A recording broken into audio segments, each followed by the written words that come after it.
Everyone, this is Manisha मरवा और आज की वीडियो में हम बात करने वाले हैं टाइम टेबल के बारे में। बहुत सारे बच्चों के डाउट्स आ रहे थे कि दी हम पे अपना टाइम टेबल मैनेज नहीं हो रहा, हमें समझ नहीं लग रहा कि हम किस तरह से अपने टाइम टेबल बनाएं। और कुछ बच्चों का ये डाउट्स भी आ रहे थे कि दी हमारी ऑनलाइन क्लासेस और जो हमारे अपना सेल्फ स्टडी का टाइम है हमें नहीं मिल पा रहा, हमें समझ ही नहीं लग रहा कि हमारा टाइम कहाँ जा रहा है। तो हम अपना टाइम किस तरह से मैनेज करें।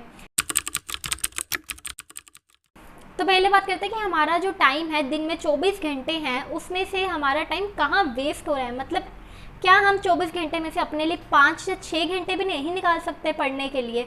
तो इसके लिए तुम्हें अपना खुद की रूटीन देखनी पड़ेगी कि तुम्हारा टाइम कहाँ पे वेस्ट हो रहा है। और बेस्ट जो इसका तरीका है देखने का वो ये है कि तुम कोई नोटपैड या कोई नोटबुक ले लो, उस पर अपने पूरे दिन के 24 घंटे लिखो और हर घंटे तुम क्या कर रहे हो, हर टाइम में तुम क्या कर रहे हो, उस चीज़ को नोट करो। हाँ, मुझे पता है ये चीज़ थोड़ी सी बोरिंग है और काफ़ी थोड़ा लेंथी टाइप्स का है, but this is the correct way. ठीक है, ये चीज़ करोगे तो तुम्हें सच में पता लग जाएगा कि तुम्हारा टाइम कहाँ जा रहा है, कि तुमने सुबह तुम कितने बजे उठे, तुमने उठने के बाद तुमने कहाँ 1 घंटा वेस्ट करा, उसके बाद तुमने खाने में कितना टाइम लगाया। क्योंकि इन सब चीज़ में तुम बहुत ज़्यादा टाइम लगाते हो।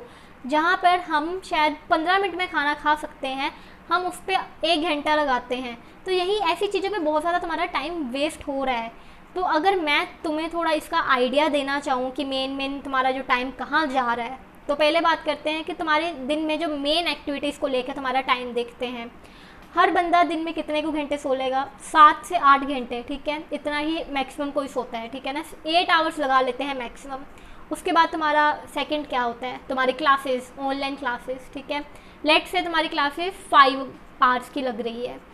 और उसके बाद क्या आता है, उसके बाद तुम्हारा चलो तुमने ब्रेक, खाना के तुम्हारा टाइम, ब्रेकफास्ट, लंच, डिनर का टाइम, फिर तुमने फ़ोन भी चलाना होता है, टाइम पास भी करना होता है। ठीक है ना, मतलब तुम्हारा इन्जॉयमेंट, सेल्फ टाइम, उसको इन सब को निकाल के चलो हम एक 3 आवर्स का लगा लेते हैं, जिसमें तुमने लंच ब्रेक सबका टाइम जो निकाल लेते हैं, फ्रेश कर लिया तुमने, सबको टाइम को निकाल के 3 आवर्स। तो ये सारे टाइम्स अगर हम देखें कितने बने, 7 + 5 + 3, ओके। तो ये हमारे पास 16 आवर्स बने। मतलब 16 घंटे ये हमारा जो हमने जो अपना मेन थिंग्स जो हमने मतलब जहाँ पे हमारा टाइम जाना ही जाना है। ठीक है, उसके बाद भी हमारे पास दिन में 24 आवर्स होते हैं, फिर भी हमारे पास 8 आवर्स बच गए हैं। अब ये 8 घंटे हैं, इसको तुम यूटिलाइज़ करो ना।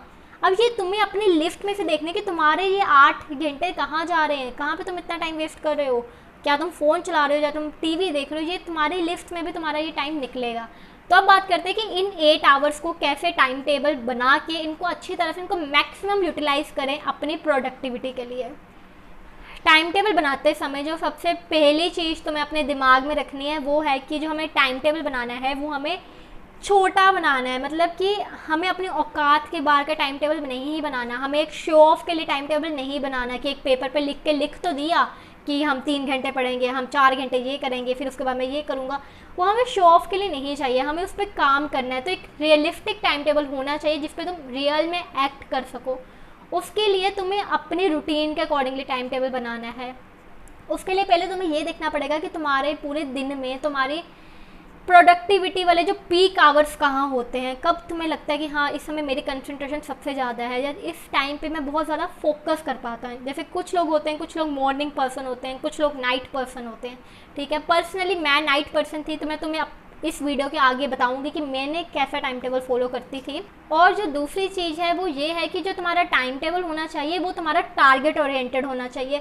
तुम्हें टाइम देख के नहीं बैठना, तुम्हें टारगेट लेके बैठना है। जब भी तुम्हें बैठना है कि तुम्हें इतना टारगेट लेके चलना है कि हाँ मुझे इस हफ्ते में फिज़िक्स के 4 चैप्टर करने हैं या 3 चैप्टर करने हैं। ठीक है, ये तुम्हारा एक टारगेट है। अगर तुम्हें 1 वीक में फिज़िक्स के 3 चैप्टर करने हैं तो मतलब तुम्हें 2 दिन में 1 चैप्टर ख़त्म करना पड़ेगा। ठीक है, तो अब तुम्हें वो 2 दिन में 1 चैप्टर कैसे ख़त्म करोगे, उसके लिए तुम्हें डेली अपना जो टाइम शेड्यूल तुम्हें रखना पड़ेगा। अब मैं ये नहीं कहूँगी कि जो तुम एक टाइम टेबल बनाते हो वो तुम्हारा सारे दिन उसी टाइम पर फॉलो होता है। यूजली मेरा टाइम टेबल वैसा फॉलो नहीं होता था। तो मैं क्या करती थी, मेरा जो पढ़ने का टाइम स्लॉट्स होते थे वो वही होते थे, लेकिन जब इसमें पढ़ना होता था वो सब्जेक्ट्स चेंज होते रहते थे। अगर मैंने डिसाइड कर लिया कि मैं रोज़ 3 से 6 केमिस्ट्री पढ़ूंगी, तो ऐसा नहीं कि मैं 3 से 6 एवरीडे केमिस्ट्री ही पढ़ती थी। वो डिपेंड करता था, मे बी मैं मैथ्स भी पढ़ रही हूँ, बट मेरा टाइम स्लॉट उतना ही रहता था, 3 से 6 वाली ही फिटिंग रहती थी। तो तुम्हें अपनी फिटिंग्स वही रखनी है, बस तुम अपने सब्जेक्ट्स उसमें तुम्हें चेंज करने होंगे अपनी प्रायोरिटी के अकॉर्डिंगली। जिस सब्जेक्ट में तुम वीक हो उस सब्जेक्ट को तुम अपने उस टाइम स्लॉट में रखो जब तुम्हारी सबसे ज़्यादा कंसंट्रेशन होती है, जब तुम्हारे आसपास शांति होती है, ठीक है।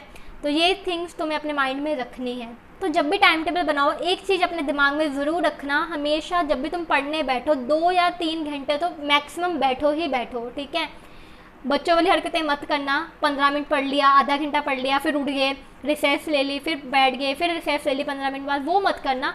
2-3 घंटे की फिटिंग्स तो ज़रूर दो, ठीक है।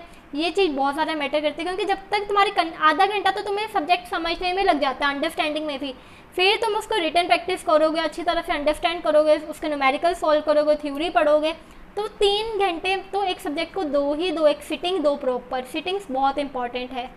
तो यही कुछ टिप्स हैं जो तुम्हें फॉलो करनी है अपना बेस्ट टाइम टेबल बनाने में। अपने सिटिंग आवर्स तुम्हें देखने हैं, अपनी कंसंट्रेशन तुम्हारी टॉप कब होती है तुम्हें वो देखने हैं, अपने वीकली टारगेट सेट करके फिर अपना डेली टाइम टेबल उसके अकॉर्डिंगली तुम सब्जेक्ट्स चेंज करोगे कि तुम्हें कितने सब्जेक्ट को कब पढ़ना है।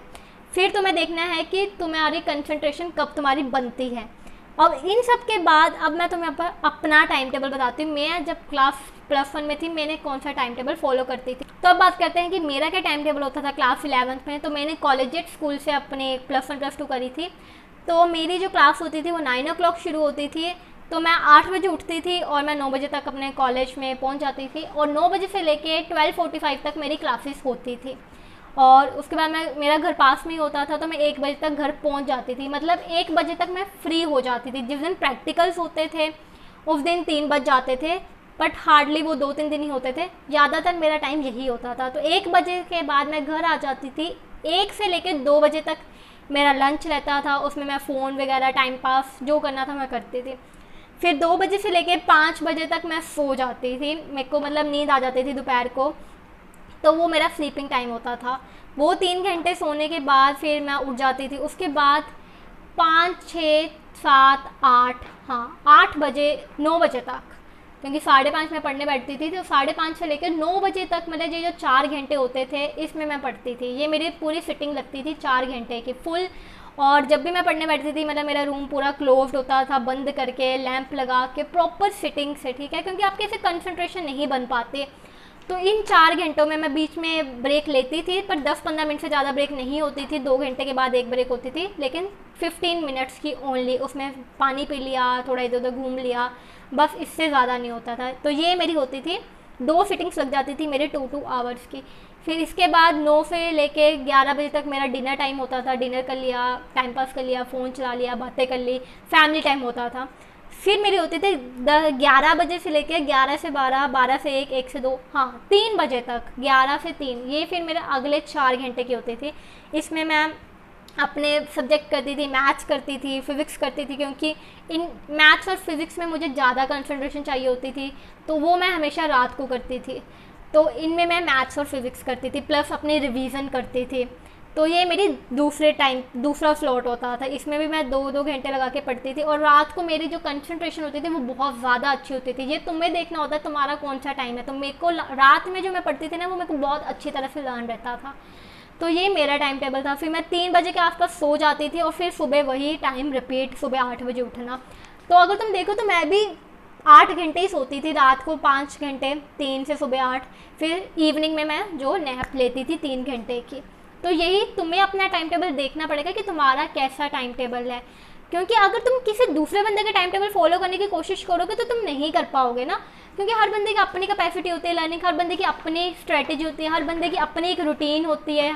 तो तुम्हें अपना टाइम टेबल अपने अकॉर्डिंगली बनाना है। और कुछ टिप्स मैं जो तुम्हें देना चाहूँगी पढ़ने के टाइम पे, पहली थिंग, जब भी तुम पढ़ना बैठो तो हमेशा अपने पास एक वाटर बॉटल ज़रूर रखो, एक पानी की बॉटल, क्योंकि पानी पीते रहो। हर घंटे में तुम 1 गिलास तो पानी ज़रूर लो। इससे क्या होता है, एक तो तुम हाइड्रेटेड रहते हो, तुम्हारे माइंड में जो जब तुम पढ़ते हो ना वो बहुत सारा एनर्जी लगती है, तो तुम्हारे माइंड में तुम्हारा माइंड थकता नहीं, उसको कंटिन्यूसली पानी, उसको एनर्जी मिलती रहती है। दूसरी थिंग, जब भी पढ़ो लैंप के नीचे जाके पढ़ो। लैंप का मतलब सिर्फ इतना है कि एक फोकस्ड लाइट में पढ़ो।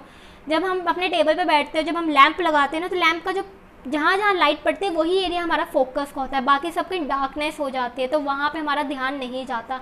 तो इसलिए मैं हमेशा प्रेफर करती हूँ कि एक लैम्प लाइट के नीचे बैठ के पढ़ा जाए, क्योंकि जब लाइट आपकी बुक के ऊपर पड़ती है तो आपका ध्यान सिर्फ वहीं जाता है, कहीं और नहीं जाता। और रिटन प्रैक्टिस ज़रूर करो, सिर्फ ऐसा ही नहीं कि तुम पढ़ते ही जा रहे हो, पढ़ते ही जा रहे हो, पढ़ते ही जा रहे हो, उससे कुछ नहीं होगा। क्योंकि फिर with the moment of passage of time जब तुम पढ़ रहे होगे तो तुम्हारा जो ध्यान है वो भटक जाता है, तुम्हारे माइंड में कोई थॉट आ जाता है, अच्छा यार वो भी करना है, ये भी करना है। इसलिए रिटन प्रैक्टिस ज़रूर करो, रिटन प्रैक्टिस से तुम्हारा ध्यान डिस्ट्रैक्ट नहीं होता।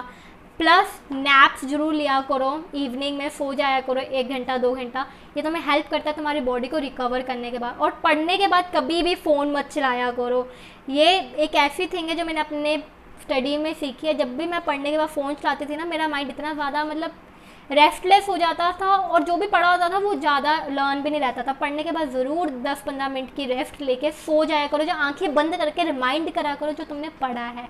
तो ये कुछ टिप्स थी मेरी तरफ से तुम्हारे लिए टाइम मैनेजमेंट के ऊपर और टाइम टेबल कैसे बनाएं। एंड आई होप ये टिप्स तुम्हारे कुछ काम आए और तुम इससे एक अच्छा बेटर टाइम टेबल बना सको। Thank you for watching, bye bye.